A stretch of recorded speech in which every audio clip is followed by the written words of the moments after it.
my dear Digimon figure fans, this is Mega88 1000 again with an announcement video for my next big project which I'm currently working on. And as you may have already seen and heard in the first retrospective video review episodes, I started a new retrospective review video series in which I will review again all of these, in my opinion, best and best Digimon action figures of the original Bandai Japan or Bandai Asia D-Real Action Figures series, or for our Western World Digi-Warriors Series in single, proper, on-camera reviews.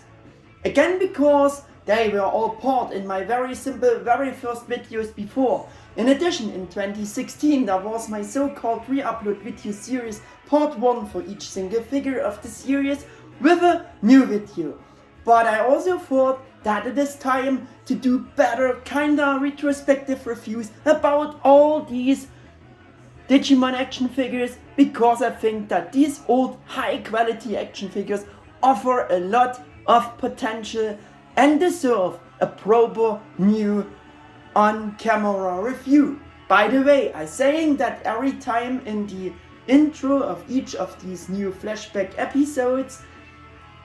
This year's Digimon Con and livestream on the 22nd March 2026 are over, and Bandai Japan sadly again hasn't announced any new SH Figuarts Digimon Collectors action figures. Yeah, crying. And sadly that's how it will stay for the future, I think. Which is another reason why I decided to do this project of retrospective reviews about the entire series of old D-Real action figures, or rather the Digi-Warriors series. For us, I am also kinda forced doing this, because it means I still can't make so much videos about new Digimon figures in the near future, which interesting me personally. But as I said, this old D-Real series, which once gave us so many different Digimon characters in high quality action figure form, yeah, offering a lot of potential for doing retrospective reviews about them, right? Because most of the figures from that series are sadly still the best articulated non-transforming Digimon action figures, especially for all the Tamers Digimon characters, which have not yet got a comparable new figure meeting today's standards in any form by Bandai. What a shame. What a shame. And especially the original Bandai Japan Bandai Asia D-Real version can certainly be seen as the ancestors of all the Bandai Tamashii D-Arts and SH Figuarts Digimon Collectors action figures, at least those that later got a new figure. Those few which later got a new figure, yeah. I decided to make this announcement video to give some general information in advance about all these upcoming retrospective episodes, to summarize what you can expect from each episode, what their main focus will be, and so on. This also includes things I don't necessarily address or don't address at all in the single videos. For this, I also mainly want to use this announcement video to speak a bit about those things which I'm not saying in every video or not saying at all in those episodes. Yeah.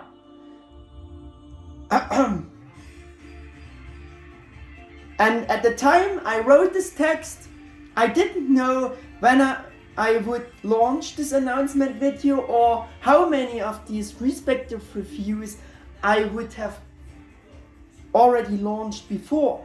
At that point I wrote the text, I had only published the retrospective review about D-Real War Greymon in my YouTube channel. maybe there are more, maybe not. You will, you see it if you visit, if you're looking into my channel more.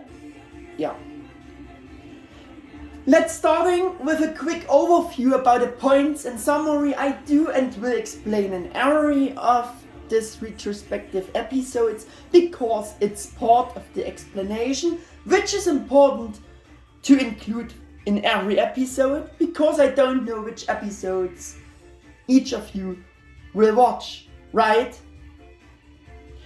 So if you're wondering what that Digimon D-Real Digi-Warriors Digimon Action Figures series exactly was, and if any of you never heard of it, then listen up, guys. Here's this short explanation, what it is, what it was. The first 4 D-Real action figures plus the one Bandai Japan exclusive repaint in form of D-Real Black War Greymon, which is standing there, maybe you can see him, were released in the year 2000 for the Digimon Adventure 02 anime, or to accompany the first movie in Japan. Due to their high quality and probably therefore great popularity, Bandai Japan continued this D-Real action figure series for the Digimon Tamers anime in the year 2001 in the same very good style as they did their first 4. As again in generally new, for the first time bigger, fully articulated, highly detailed, non-transforming, roughly 5 inches or almost 13 centimeters tall Digimon action figure series. Such a type of Digimon action figures never existed before. The first 4 Adventure 02 figures of these D-Real figures, before those D-Real figures, before that there were only the small collectible figure sets, the 2.5 inch action figure series, and the bigger transforming Digimon action figures, and especially in Japan, Asia, the Digimon model kits of that time. But these D-Real or Digi-Warriors Digimon action figures were on a completely new, different level and something we never seen before back then.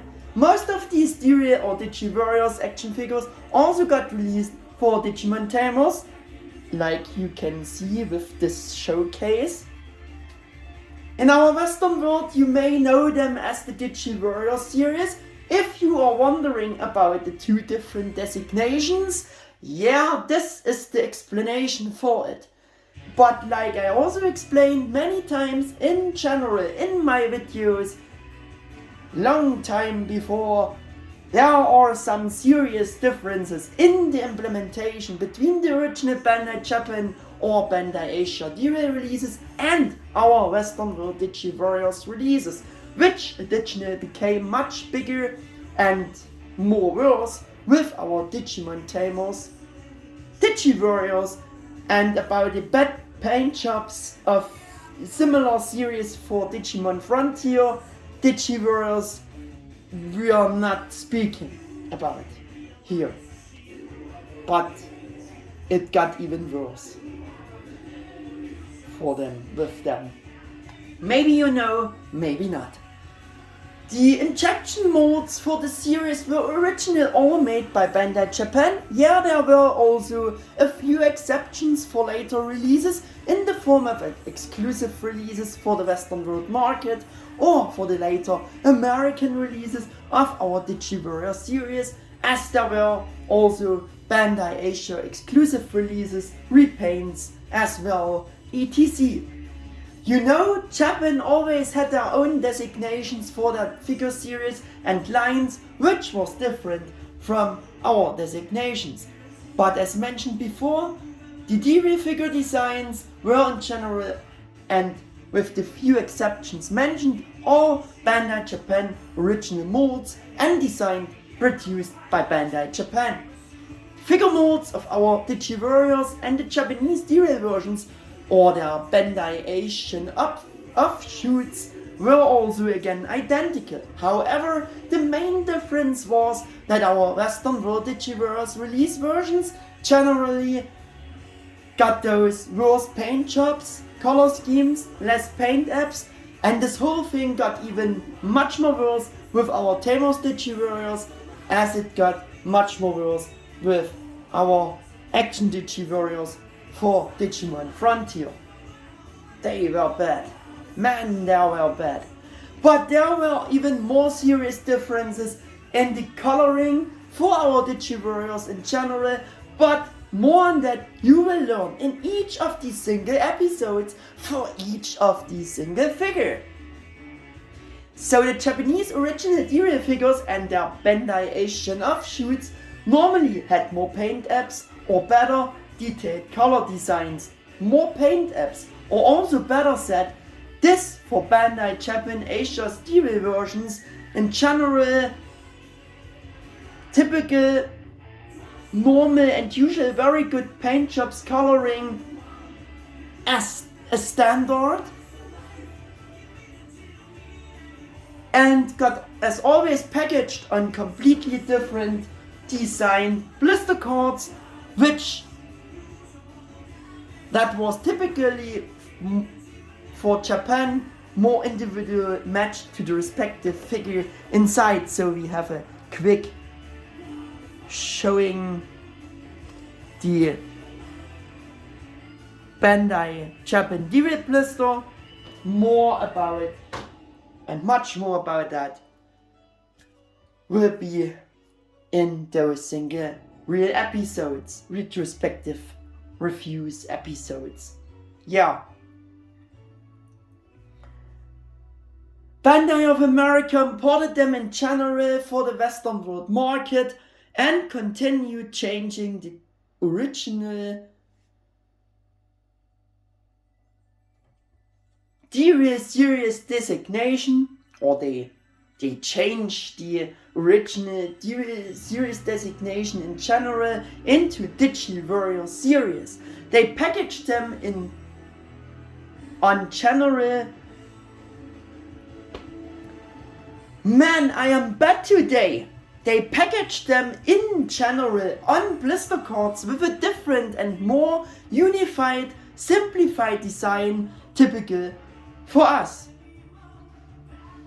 And showing you the one of our US Digi-Warriors blister cards quick. That's how they looked, and yeah, more about it, much more about that. Again, you will see and getting explained in those single real retrospective review episodes. However, there were more worse differences besides our Digi-Warriors inferior paint jobs, because Bandai America also gone one more bad step further down and omitted interchangeable parts from some of the Tamers Digi-Warriors Mega Level, or for the Japanese term Ultimate Evolution level figures, additional parts. Additional parts, or better said, interchangeable parts that were included as standard with the D-Real figures. They came normally with those interchangeable parts, which were left out with our Digi-Warriors release versions on purpose. That is also a topic related to the respective figures in more detail for each single figure in each of these single retrospective reviews.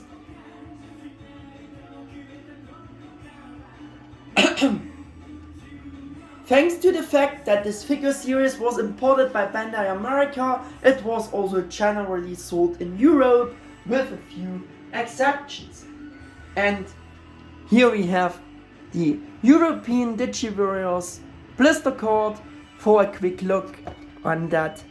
It's my German original blister card from Digi-Warriors Growlmon I got when I was 15 years old in my local German stores back then. Yeah. One of the main focuses of these retrospective reviews is about the differences between the original Bandai Japan Asia D-Real release versions and our inferior Western market Digi-Warriors release versions offshoots. Therefore, there are detailed direct comparisons of the differences between the respective D-Real figure and our Digi-Warriors figure version in case I own the Digi-Warriors version of it. If not, we can use on-screen images for comparing things, right?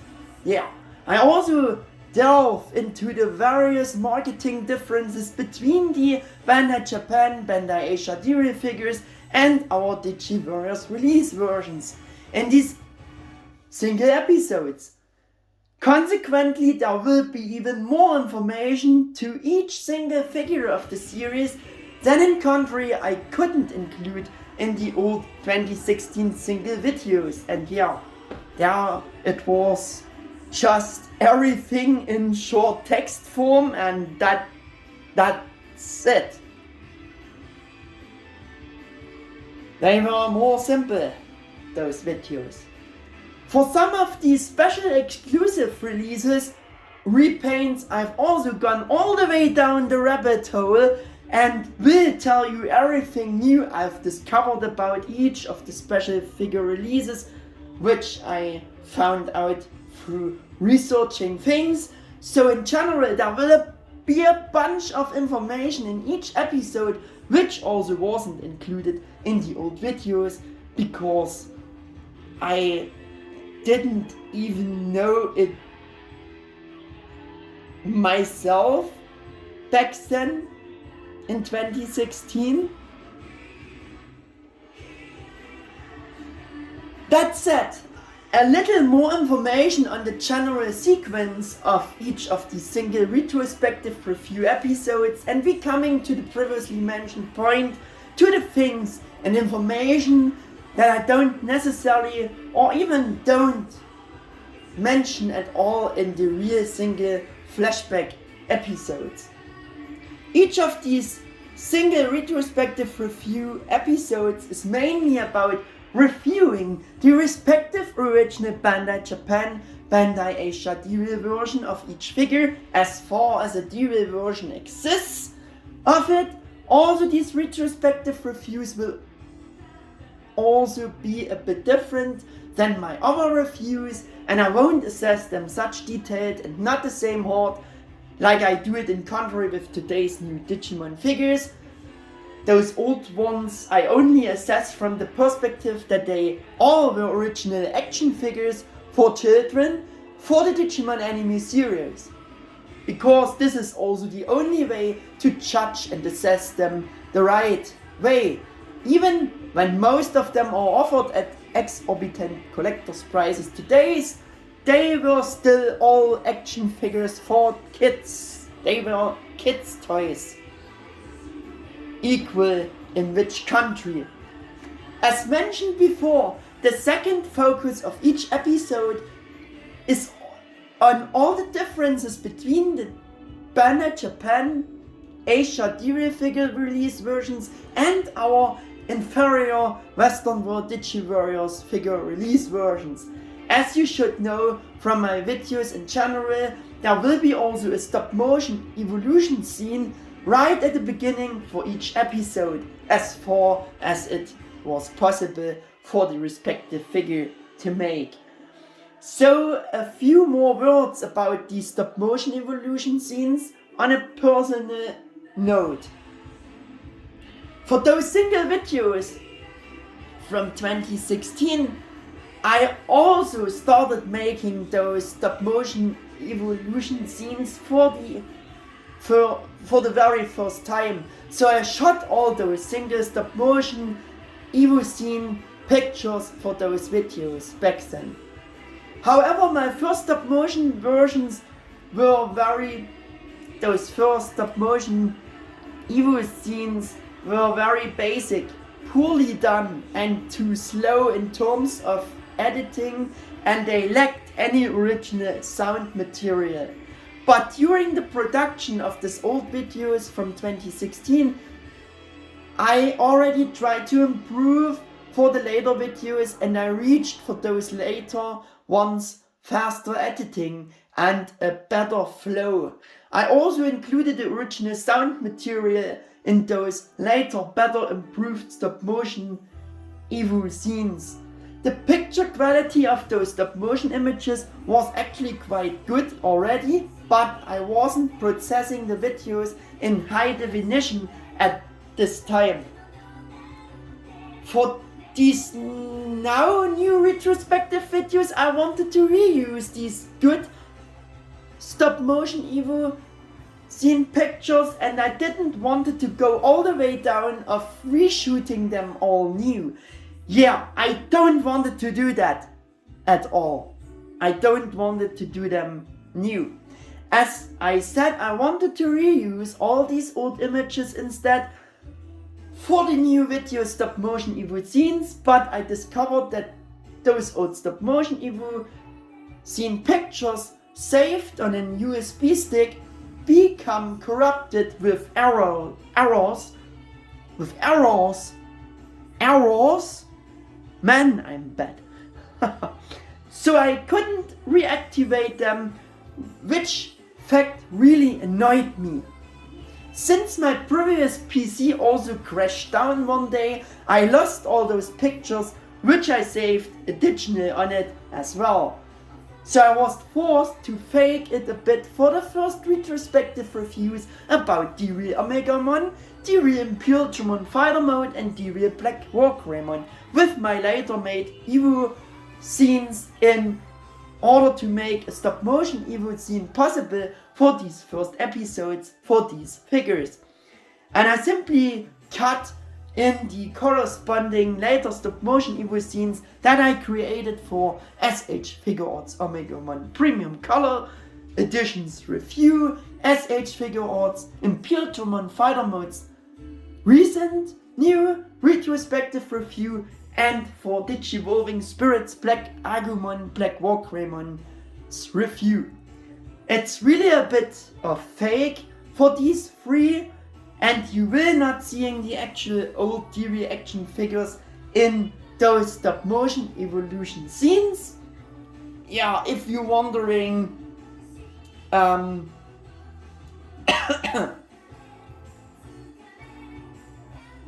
about some of the first three stop motion evolution scenes, hey, wait a minute, those aren't the old D-Real Omegamon, Impultramon Fighter Mode and Black Wargreymon action figures in the stop motion Evo scene here? What? What he did here? Yeah, you are exactly right about it. It's not a mistake on my part. I did it on purpose that way, and you now got a detailed explanation of the reasons why I did it this way.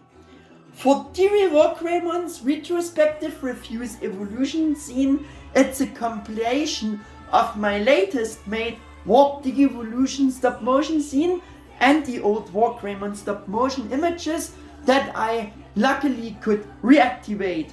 However, I edited a few images that weren't edited before, and one or two images are also fake and taken from a different newer Wargreymon figure stop motion evolution scene, because those necessary images weren't included in the old scene. I didn't done them.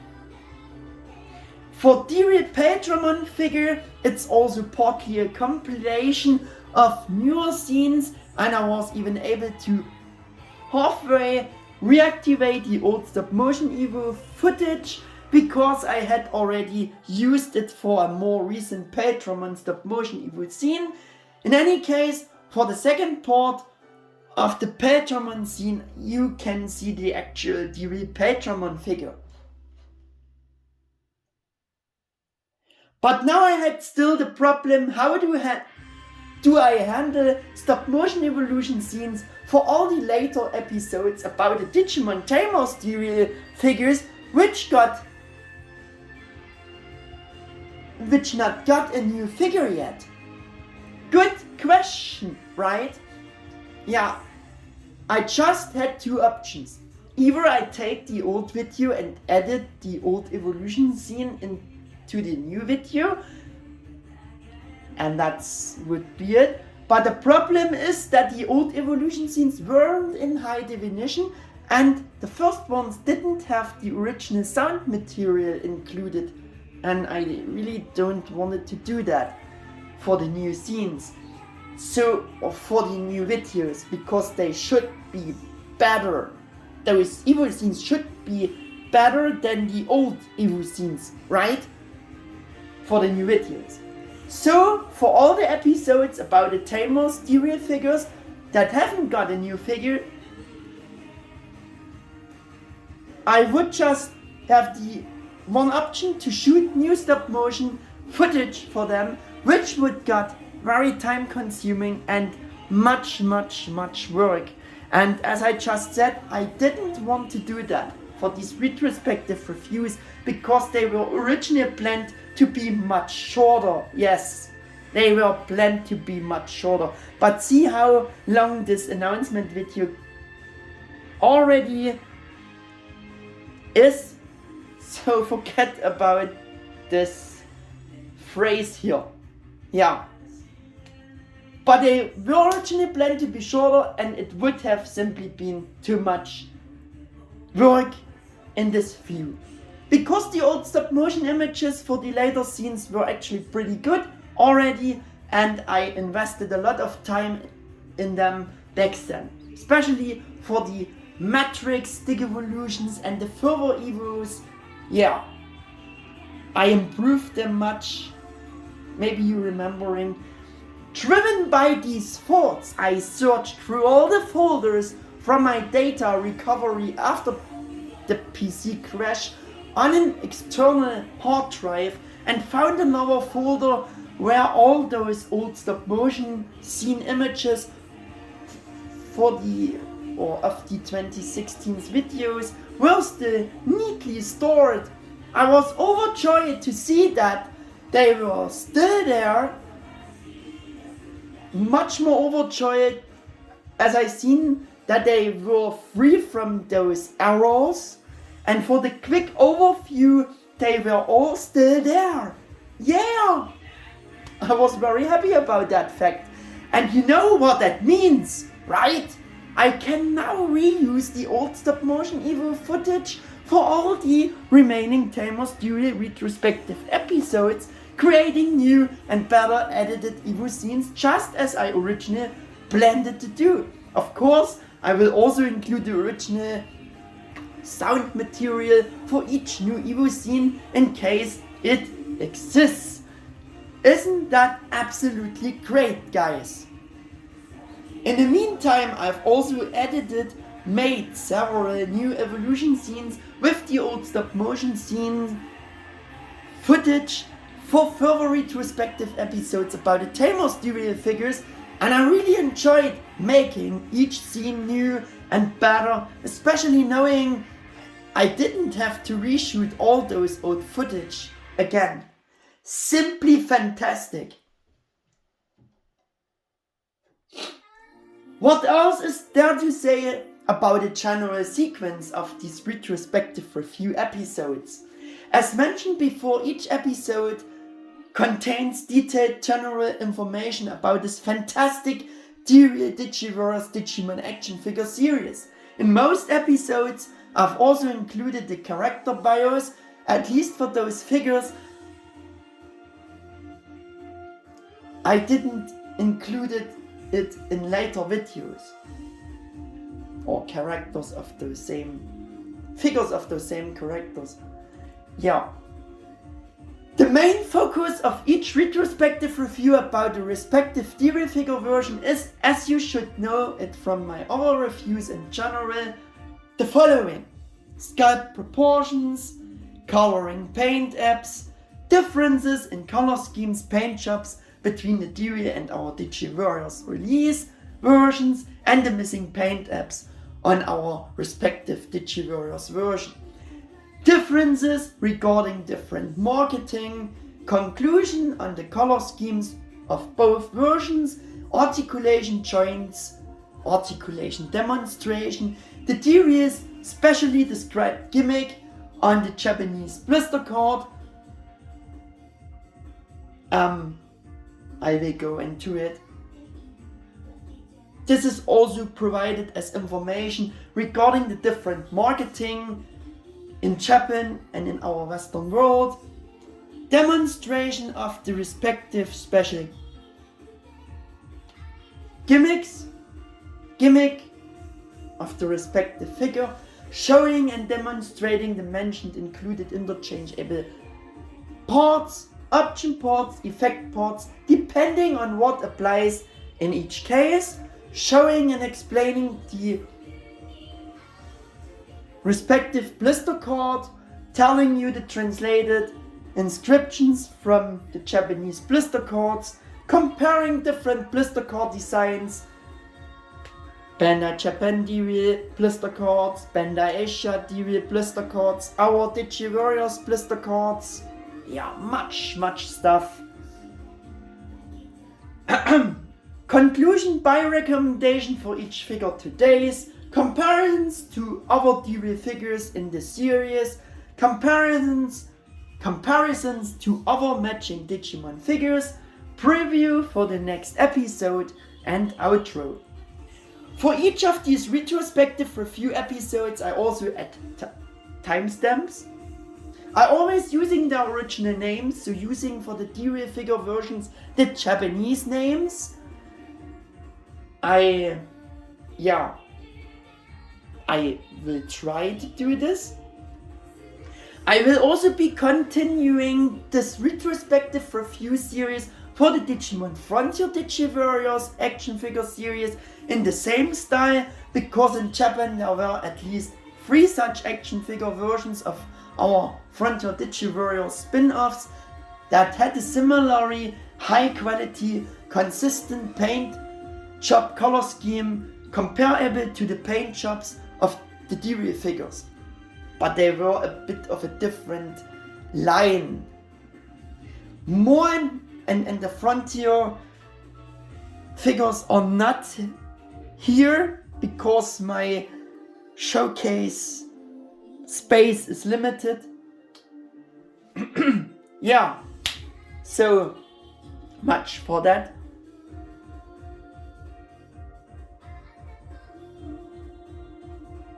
More and much more about this you will learn in the respective episodes for the Digimon Tamers Action Figure series, also for those mentioned Frontier, kinda same series. So you can look forward to a whole lot of new videos about these old action figure series, in addition to my other videos in general. Pretty exciting, right guys? Isn't it? Furthermore, in some of these retrospective episodes I do mention that there were also cheap Chinese knockoffs, bootleg figures of the original Japanese D-Real Digimon action figures. These were essentially very good fakes, bootlegs of the original Japanese molds figures, packaged in very well faked Japanese blister cards. I also mentioned that at the end of this retrospective series there will be a detailed kinda information video as a bonus, explaining how to distinguish these cheap Chinese bootleg D-Real figures from the original Japanese D-Real Digimon figures. I myself have had some experience made with these cheap Chinese bootleg D-Real figures in the past, and still own 2 of them for better able to showing things about them, right?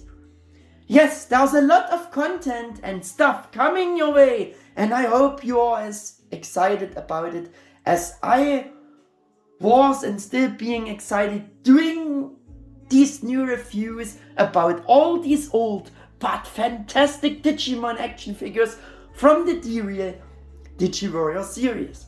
And I would be very happy if you will watching some of these new retrospective episodes, or even better, all of them. That would make me even much happier. Yes! These D-Real-Digimon action figures simply deserve more screen time, and with this new retrospective review series I want to just honor the high quality of these Digimon action figures from back then. That concluding this announcement videos, so I will end it at this point here. I hope I've covered everything and saying goodbye and thank you for watching it. I hope you are at least a bit hyped for my new project and that this promo has sparked your interest in seeing all these old but amazing Digimon action figures in single retrospective review episodes again. I would also be very delighted to welcome you back to one or more of these real flashback review episodes. Hopefully to all of them. Yeah, that would making me very happy. If you liked my announcement video on the topic, please hit the thumbs up button, and if you like my channel, please feel free to subscribe.